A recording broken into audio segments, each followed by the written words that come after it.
अपने 41 साल के बेटे की मौत से चंद्रनाथ रथ की मां पूरी तरह से टूट गई हैं। उन्होंने कहा है कि उनके बेटे को टीएमसी के बदमाशों ने तड़पा तड़पा कर मारा है, क्योंकि टीएमसी के नेता पहले से ही ये धमकी दे रहे थे कि 4 मई को नतीजे आने के बाद वो अपने विरोधियों को सबक सिखाएंगे।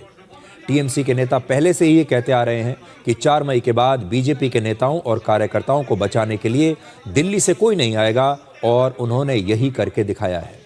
जब शुवेंदु अधिकारी ने ममता बनर्जी को चुनाव में हरा दिया तो उनके बेटे की हत्या कर दी गई, और चंद्रनाथ रथ की मां ने यह भी कहा कि उनके बेटे की हत्या करने वाले सभी दोषियों को कड़ी से कड़ी सजा मिलनी चाहिए। चंद्रनाथ की मां भले ही बांग्ला भाषा में बोल रही हैं आज, लेकिन उनकी बातें सुनकर आप एक मां का दर्द समझ सकते हैं। আমি একজন মা, আমি চাইবো না তাদের ফাঁসি হোক, কিন্তু যাবজ্জীবন কারাদণ্ড চাইছি। আর চাইছি যে আমরা ভারতীয় জনতা পার্টি করি বলে আমরা আজকে ক্ষমতায় আসার জন্য আমাদের সভাপতি বিরোধী দলনেতা যখন বলছেন সুশৃঙ্খলভাবে থাকতে, তখন শাসক দলের যারা গরম গরম বক্তব্য দিয়েছিল যে 4 তারিখের পরে দিল্লির কোনো ভাব রক্ষা করতে পারবে না, সেটাই তারা দেখিয়ে দিল। আমি আজকে নতুন সরকার যে গঠন করবে তার কাছে জানাবো যে আমার ছেলের এই মৃত্যুর যেন শাস্তিটুকু হয়। আমার ছেলে যদি অ্যাক্সিডেন্টে কোনো অঘটন ঘটতো, আমার মনে হয় এত কষ্ট হতো না। তাকে যেভাবে কষ্ট দিয়ে এতটাইরা মারলো, এটা পুরো তৃণমূলেরই সাজানো গল্প। तो आज हम चाहेंगे कि पूरे देश को इस मां का दर्द समझना चाहिए। इस मां की क्या गलती थी? इनके 41 साल के बेटे की क्या गलती थी? और तृणमूल कांग्रेस के लोगों ने इससे पहले हर चुनाव के बाद जो चुनावी हिंसा होती है उसमें न जाने ऐसे ही कितने परिवारों को वो उजाड़ते चले आ रहे हैं, उसके बारे में आपको बताऊंगा। लेकिन उससे पहले ये देखिए कि आपने भी ध्यान दिया होगा, चंद्रनाथ रथ की मां एक टीएमसी नेता की धमकी का जिक्र कर रही है। यहां पर वो बंगाली में बोल रही थी, आप में से बहुत सारे लोगों को समझ में नहीं आया होगा, लेकिन उन्होंने एक बड़ी महत्वपूर्ण बात कही है। उन्होंने कहा है कि धमकी देने वाले टीएमसी के ये नेता हैं ममता बनर्जी के भतीजे और टीएमसी के सांसद अभिषेक बनर्जी।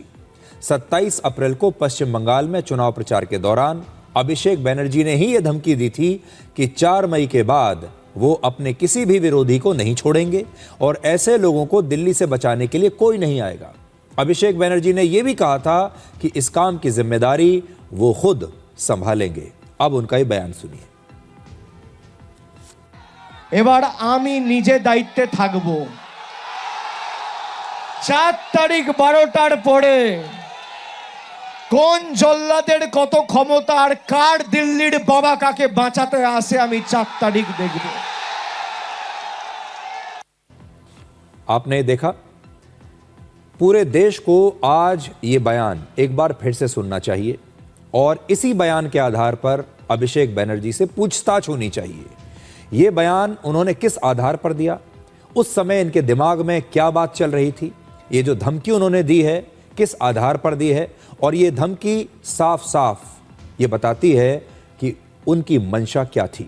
एक बार मैं चाहता हूं कि आप फिर से सुनिए कि भारत के लोकतंत्र में, जिस पर हमें इतना गर्व होता है, जब हम कहते हैं कि भारत दुनिया का सबसे बड़ा लोकतंत्र है, हमें अपने चुनावों पर गर्व है, हम कहते हैं कि हमारे देश की जनता अपनी मर्जी से अपने नेताओं को चुनती है वोट डालकर, ये वोट उनकी सबसे बड़ी ताकत है। इस वोट को लोगों को डराकर कैसे उनसे छीन लिया जाता है, एक बार आप फिर से सुनिए अभिषेक बनर्जी क्या कह रहे हैं। এবার আমি নিজে দায়িত্বে থাকব। 4 তারিখ 12টার পরে কোন জল্লাদের কত ক্ষমতা আর কার দিল্লির বাবা কাকে বাঁচাতে আসে আমি 4 তারিখ দেখব। साफ कह रहे हैं, 4 तारीख की 12 बजे के बाद मैं देखता हूं कि किसकी कितनी ताकत है, मैं खुद इसकी जिम्मेदारी लूंगा और मैं ये देखूंगा कि ऐसे लोगों को दिल्ली से कौन बचाने आएगा। दिल्ली से मतलब ये बीजेपी के जो लोग हैं, कार्यकर्ता हैं, बीजेपी को जिन्होंने वोट दिया है, बीजेपी के जो सपोर्टर हैं, उन्हें खुली धमकी है कि 4 तारीख को जब नतीजे आएंगे उसके बाद मैं आप सब लोगों को देख लूंगा और फिर ये देखता हूं कि आपको बचाने के लिए दिल्ली से कौन आएगा। और मैं फिर से ये कह रहा हूं, ये बहुत खतरनाक स्टेटमेंट है और इस स्टेटमेंट के आधार पर ही अभिषेक बनर्जी की गिरफ्तारी हो सकती है। इस स्टेटमेंट के आधार पर ही अभिषेक बनर्जी से जरूर पूछताछ होनी चाहिए और अगर ठीक से पूछताछ उनसे की जाए तो पता चल जाएगा कि चंद्रनाथ का कातिल कौन है, इस पूरी हत्या की प्लानिंग कब हुई। और इस हत्या को देखकर यह लगता है कि इस हत्या की प्लानिंग तब हुई होगी जब ममता बनर्जी और टीएमसी ये चुनाव हार चुकी थी।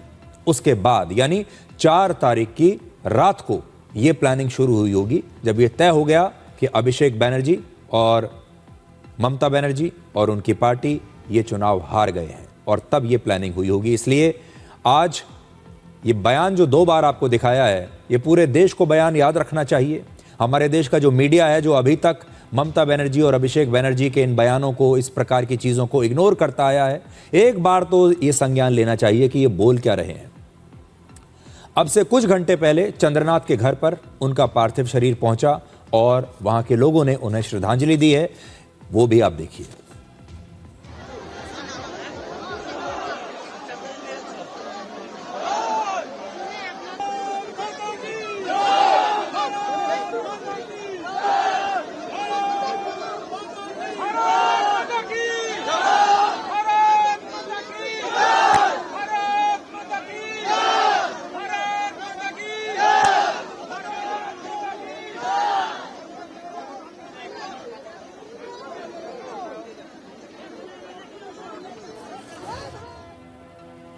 चंद्रनाथ रथ सिर्फ 41 साल के थे और उनकी ये जो कुर्बानी है, इसे कुर्बानी ही कहा जाएगा।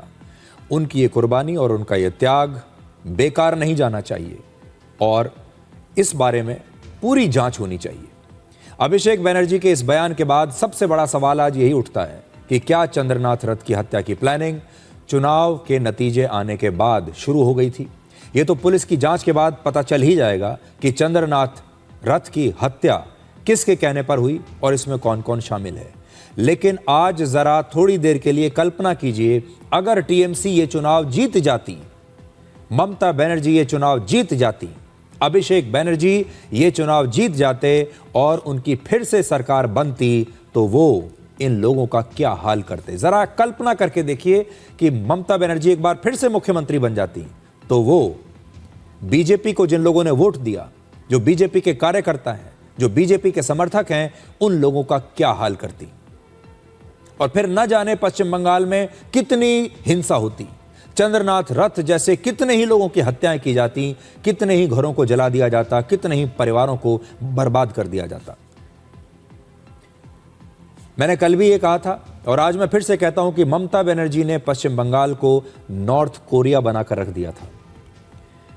पश्चिम बंगाल बदनाम हो चुका था चुनावी हिंसा के लिए और जब भी चुनाव हुआ करते थे पिछले 15 वर्षों में, ममता बनर्जी जब जीतती थी, जीतने के बाद सबसे पहले ममता बनर्जी के पार्टी के लोग, उनके गुंडे ये देखते थे कि बीजेपी के कार्यकर्ता कौन कौन है, किस गांव में रहते हैं, बीजेपी को किस किस ने वोट दिया है, और फिर इनका पीछा किया जाता था।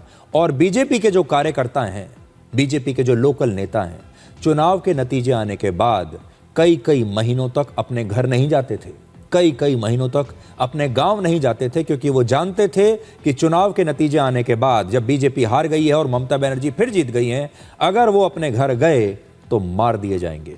चुनाव के नतीजों के बाद आपने देखा होगा कितनी चुनावी हिंसा होती थी, कितने घरों को आग लगा दिया जाता था और चुन चुनकर उन लोगों को पकड़ा जाता था जिन्होंने ममता बनर्जी के खिलाफ वोट डाला है या फिर उनके खिलाफ चुनाव प्रचार किया है। और इसीलिए मैं ये कहता हूं कि पश्चिम बंगाल भारत का नॉर्थ कोरिया बन चुका था। हैरानी इस बात की है कि ये सब कुछ हमारे देश में 15 साल से चल रहा था, लेकिन कभी किसी ने इसके खिलाफ आवाज नहीं उठाई, और जिन लोगों ने आवाज उठाई उन्हें भी अपने अपनी तरीके से इसकी बहुत बड़ी कीमत चुकानी पड़ी।